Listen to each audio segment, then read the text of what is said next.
The final stage of grief is acceptance. The obscure man was approaching me with a calm demeanor, which made him even more frightening. Can't we just skip the other 4? There's only 2 outcomes for you here. I didn't respond, causing him to sigh. It was less of an attempt at defiance and more to do with me being at a loss for words. Okay, how about I introduce myself, get us acquainted, I'm Shen. You? Pete, I told him. Okay, Pete. Believe me when I tell you that there will not be another chance like this for you. Right now, Trent's in a good mood. But once he finishes converting the rest of school children into cannon fodder for his army, he's gonna go on a fucking rampage. At that point, it'll be too late for you.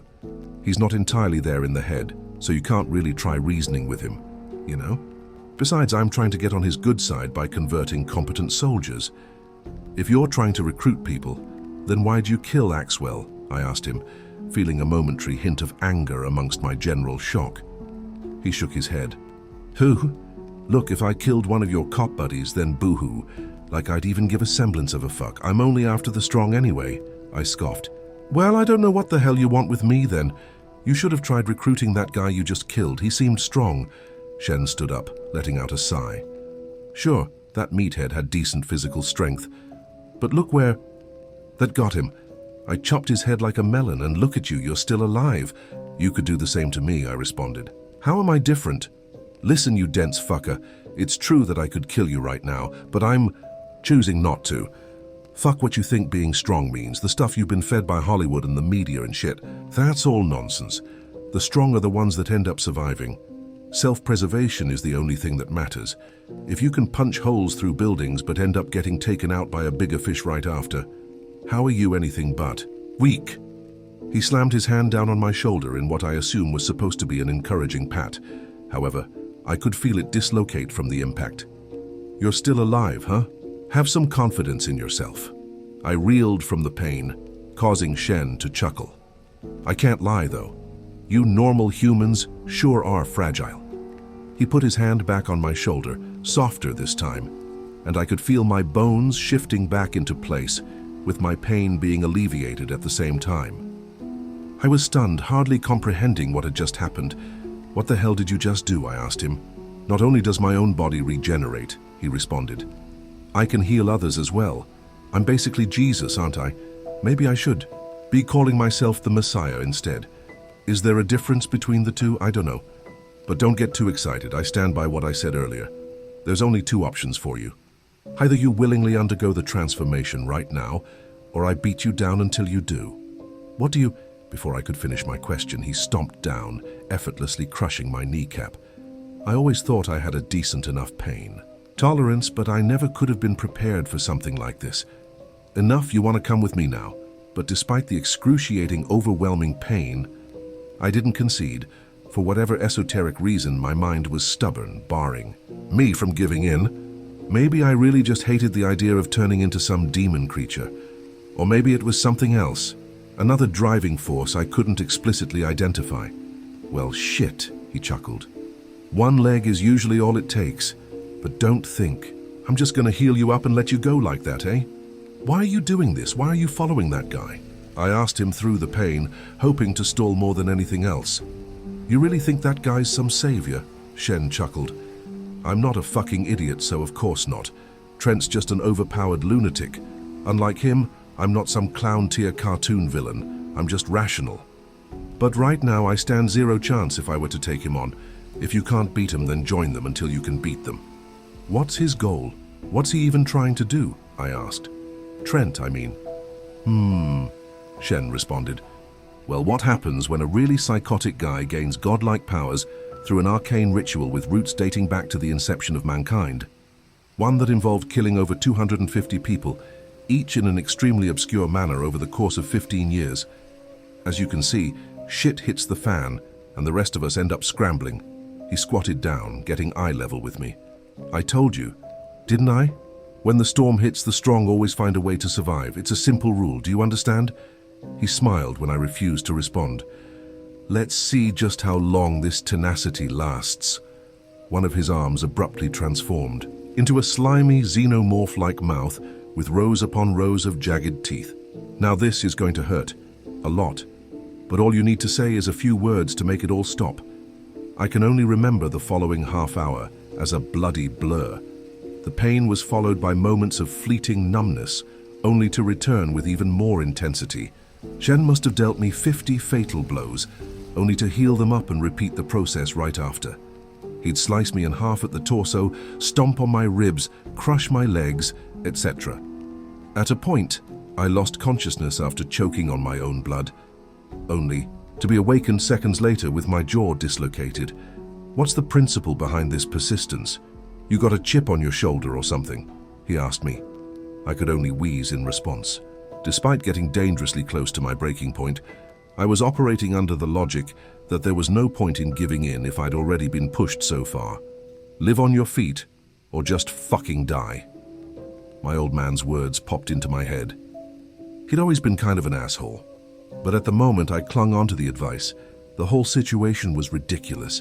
The torture was simply an attempt to get me to convert, and I couldn't fathom why the guy seemed so hung up on it.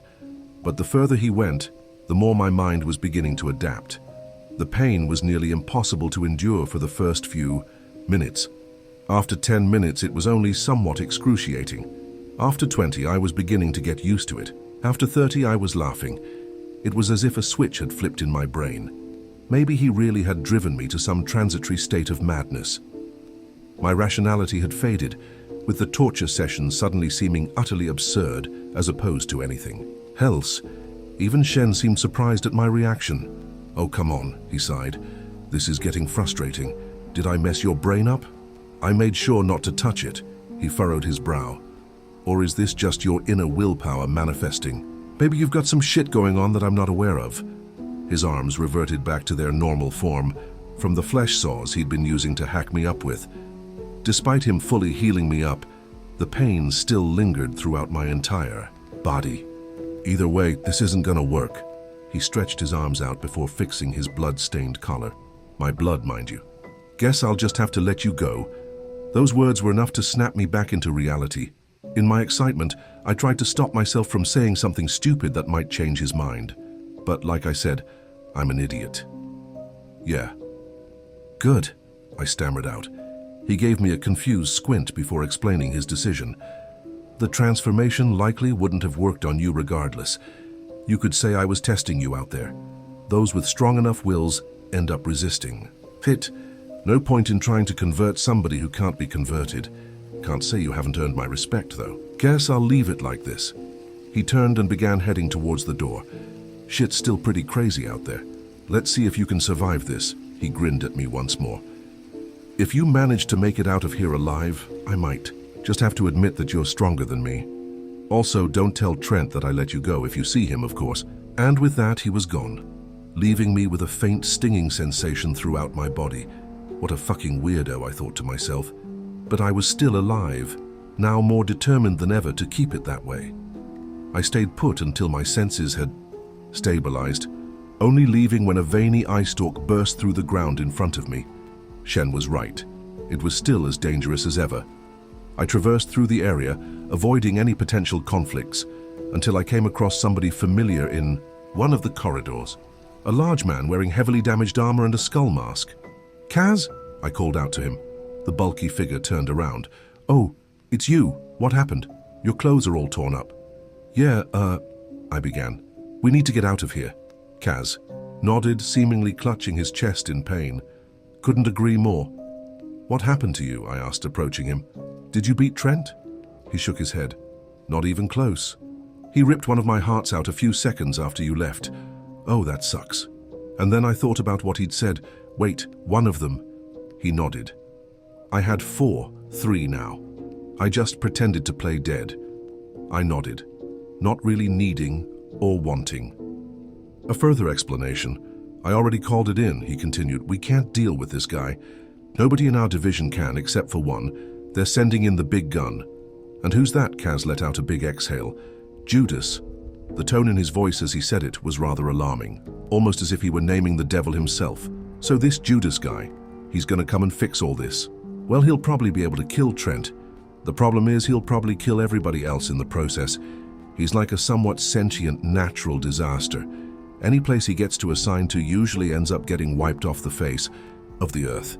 In fact, there's a good chance that every single person in this town will die if the fight lasts long enough. The cover-up process gets complicated afterwards. Glad I'm not a desk guy. But yeah, you could say that he's quite the nuisance. And that's why we got to get the hell out of here before he shows up.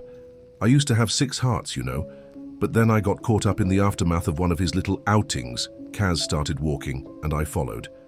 Well, if this guy's so volatile, then why does the government let him out? Obviously, for situations like these, Kaz responded, they're willing to sacrifice a smaller town as opposed to nuking the whole place or something. And honestly, I'm willing to bet that Trent could survive a nuke. He'll probably eventually wipe out a good portion of the earth if we don't kill him now. Let's call Judas a necessary disaster. Jesus, I muttered. Also, he continued, the government has no way of controlling him regardless. At the moment, they've somewhat managed to brainwash him into embracing good old American ideals, but I reckon he could change his mind and snap at any moment. And then we're all done for. Better to get on his good side while we can. So, what the hell is this guy then? I asked. Who knows, Kaz responded. Nobody but the top echelon of officials with the highest clearance have any info about him. Kinda scary to think about. Now, I'd never been a conspiracy theory buff, but I did my fair share of research into the matter. But even then, I never could have imagined something like this. After about 5 minutes of walking, Kaz said he needed to rest for a bit, given his injuries. We've taken refuge in another classroom ever since. There's a rotting corpse in here, but every other room we'd come across had been occupied by something far worse. Right now, we're trying to figure something out. A plan, so to speak. Kaz estimates that we have between 40 minutes to 2 hours before Judas arrives. This isn't even a matter of hiding until backup arrives anymore. The situation has become immeasurably fucked, and we need to find a way out of here. That's the new objective. But, given the circumstances, that may be tough.